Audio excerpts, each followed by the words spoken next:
Thank you. Thank you. You've won several golden globes. Does it feel like a graduation? My seat was better. It was just thrilling. I'm sitting with the director of my dreams on one side and the man of my dreams next to me and the actor of my dreams next to him, and they call my name. It's pretty thrilling, I have to say. Kind of a dream. Helen, what will you do to celebrate tonight? Oh, I'll go and, have a glass of champagne somewhere. Do you have a preference of which one you would win, TV or movie? When you're choosing on that level, it's just, no. I was thrilled that both Paul and I got recognized in this way, and I'm very proud of the movie, so I hope if Jim goes up there, somebody yell or something. Now, let's throw a wrench into your decision about Mad About You and when you hope to make this. I hope to talk about it this week with Paul.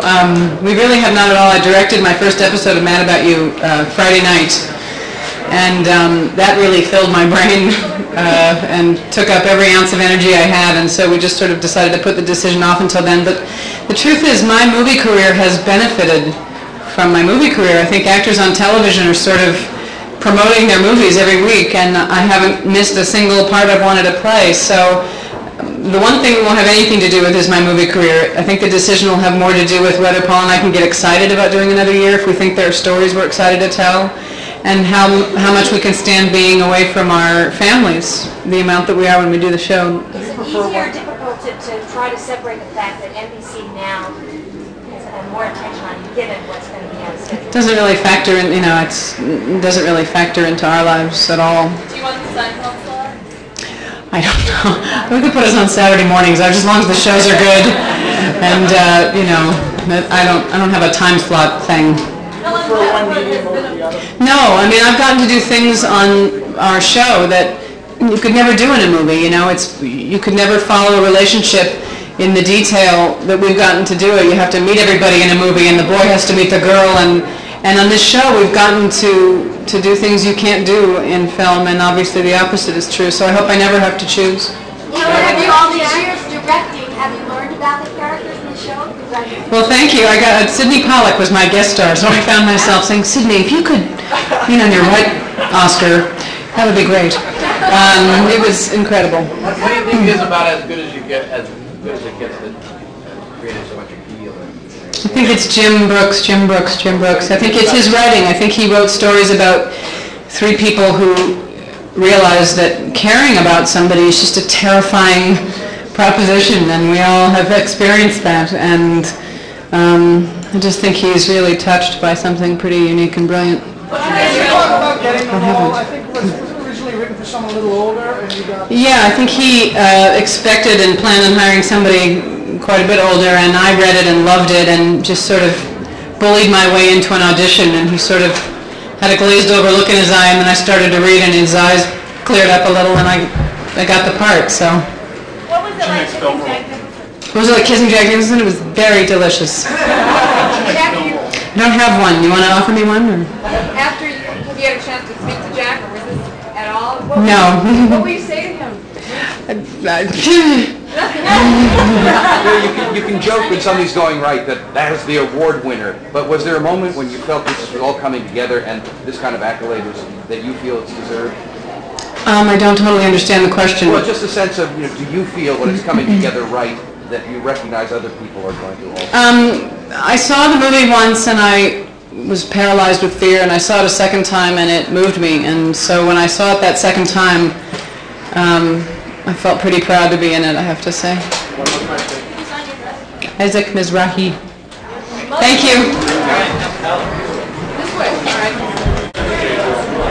Hi, first off, if any of you are married or has children, you realize my predicament, and I appeal to you because I'm not a public speaker, and in all the nerves and everything, I forgot my wife and kids. My wife's name is Holly. If anybody has a heart that beats true there, anybody, I just would really, it would be like a blessing on your life if you did it for me.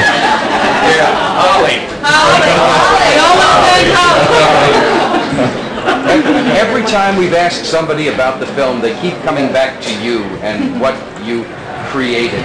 Where did the heart of this film come from? Well, as my wife Holly.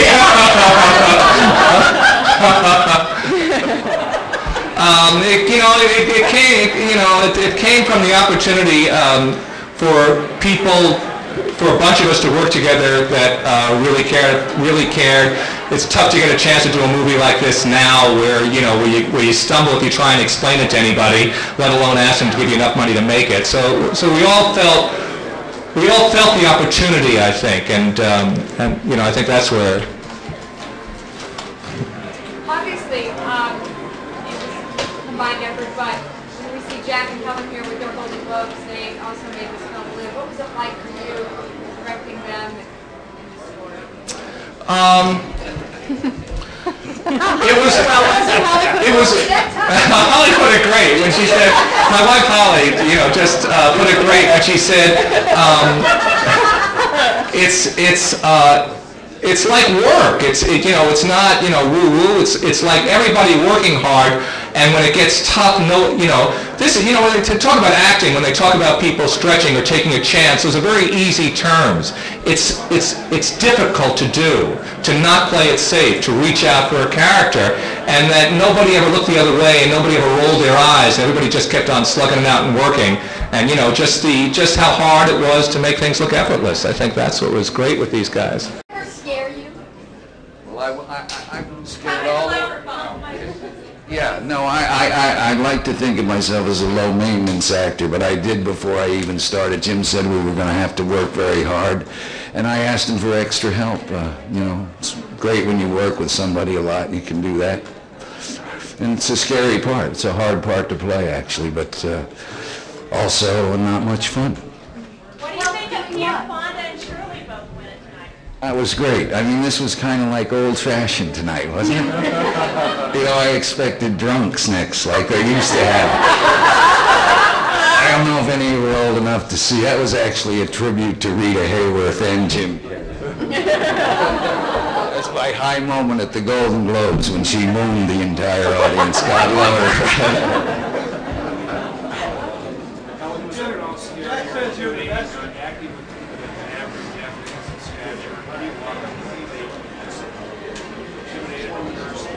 Well, it's awkward because he's right here, but he made me, unlike right now,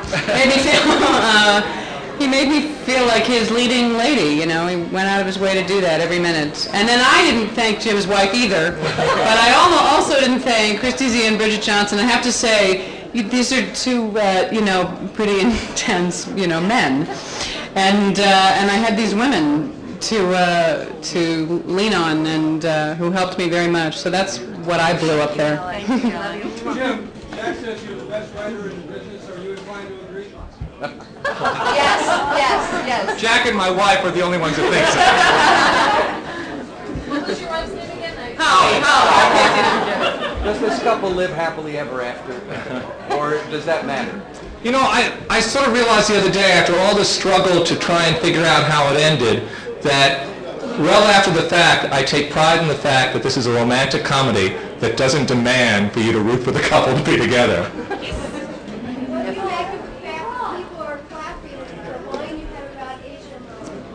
Oh, I think it's a thrill, because to have a political moment just take place because the audience makes it a political moment. It's true to the characters, true to the situation, but it's so great that they get to express a political feeling, and one that obviously I agree with. Only the writer, and you're wrong. We do root for them. Well, but it doesn't. The movie doesn't demand it. That's. What are you doing next? I don't have one. You're going on a vacation with your wife. Helen.